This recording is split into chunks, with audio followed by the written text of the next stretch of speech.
हाथी होशियार, समाजी और नाकाबिले यकीन हद तक मजबूत मखलूक हैं।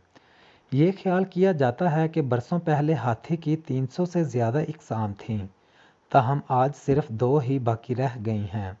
हाथी ऐसे ग्रुपों में रहते हैं और सफ़र करते हैं जिनकी क़ियादत एक मादरी खातून करती है, जो ग्रुप की बड़ी उम्र और तजर्बाकार रुकन होती है।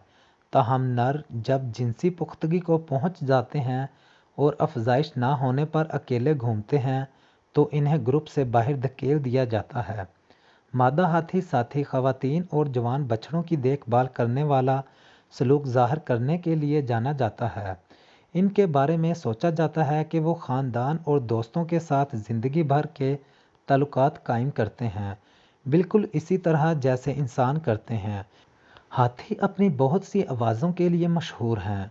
इनमें चहचहाहट, तरही और ऊंची आवाज़ की आवाज़ें शामिल हैं, जो दूसरे ग्रोहों तक बहुत दूर तक जा सकती हैं। आवाज़ का इस्तेमाल रोज़ाना की बातचीत और अफज़ाइश नस्ल के लिए आमादगी का इशारा देने के लिए किया जाता है। हाथियों ने पेचीदा रवैये का मुजाहरा किया है, जिससे ज़ाहिर होता है कि वो दूसरों के लिए हमदर्दी महसूस करते हैं और गम समेत दीगर जज्बात का मुजाहरा करने की सलाहियत रखते हैं।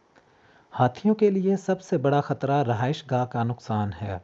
जैसे जैसे इंसानी आबादी बढ़ रही है, जंगलात ख़त्म हो रहे हैं और हाथी के लिए खुराक के ज़रा कमज़ोर हो रहे हैं। एक और अहम ख़तरा हाथी दांत की गैर कानूनी तजारत से आता है, जिसके ख़िलाफ़ 1999 से मुहिम चलाई जा रही है।